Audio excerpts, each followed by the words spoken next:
না, ব্রাত্যবাবু যেটা বলেছেন সেটা কিছুটা তো ঠিক, যে একটা জাহাজের যদি ক্যাপ্টেন না থাকে তাহলে জাহাজ তো এদিক ওদিক চলে যাবে। কিন্তু জাহাজের ক্যাপ্টেন হলেও জাহাজটা তো দরকার, জাহাজের একটা ইঞ্জিন দরকার।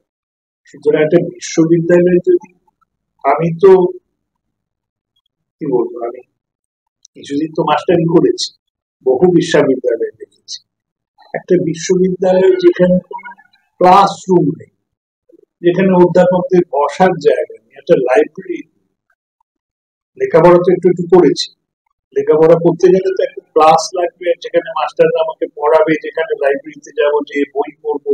সবগুলো বই তো আমি মধ্যবিত্ত ঘরের ছিলাম, কিনতে পারতাম না। তো সুতরাং ব্রাত্যবাবুর কথাটা একদম ঠিক, যে উপাচার্য হলে সুবিধা, কিন্তু উপাচার্যের সঙ্গে যেমন রান্না করতে গেলে খুন্তি, হাতা, চাল ডাল সব লাগবে, শুধু রাঁধুনি হলে তো হবে না, সেটা আগামীতে বিশ্ববিদ্যালয় যে চালাচ্ছেন বর্তমানে ফিনান্স অফিসার, তিনিও 31 জানুয়ারির পর তিনি ছেড়ে দেবেন কাজ। আগামীতে বিশ্ববিদ্যালয় ভবিষ্যৎ আরো অন্ধকারে, কি বলবেন বিষয়টা? দেখুন, আমি আশাবাদী, আমি তো একটা উন্নয়নশীল দেশের লোক, আপনাদের তো কোনো জন্ম হয়নি তখন থেকে, আমাকে 1951 থেকে দেখে আসি দেশটা। তো আমি ঠাট্টা করে অনেক সময় বলি আশায় বাঁচে চাষা, কিন্তু আশা না থাকলে তো বাঁচা যাবে না। আমার সত্যি খুব গভীর আশা যে মাননীয় মুখ্যমন্ত্রীকে এই যে চিঠি দিয়েছি আমি, উনি এবার এর নির্দেশ দেবেন আমাদের এই যে যথাযথ একটা দাবি, এইটা চালু করুন। আমাদের জেলায় অনেক কিছু নেই, একটা বিশ্ববিদ্যালয় চালু করুন। কোথাও কি মনে করছেন যে সরকারের গোষ্ঠী দ্বন্দ্বের শিকার হতে চলেছে এই বিশ্ববিদ্যালয়?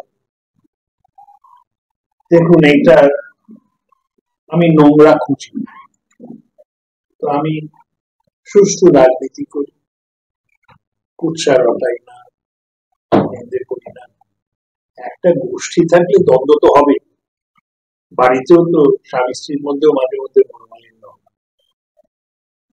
আমার খুব আশা যে আমার এই অনুরোধের পর মাননীয় মুখ্যমন্ত্রী নিজে এটায় আগ্রহ করবেন এবং এই সমস্যার সমাধান। অনেকেই বলছেন বিশ্ববিদ্যালয় বালুরঘাট থেকে অধিভুক্ত কোথাও করে যাবে, আপনি কি তা মনে করছেন? দেখুন, আমি তো এখনো অব্দি যা শুনেছি যে সরকার বলেছে বালুরঘাটে, আর যে কোনো জেলায় যখন একটা বিশ্ববিদ্যালয় সেটা তো জেলা হেডকোয়ার্টার সদরেই হয়। তো এই যে গুজব রটাচ্ছে যে এখানে চলে যাবে, ওখানে বালুরঘাট থেকে এও চলে যাবে, আমাদের সদর অফিসটাও কি চলে যাবে এখান থেকে? আমারও তাহলে যেতে হবে অন্য কোথাও বিধায়ক হতে।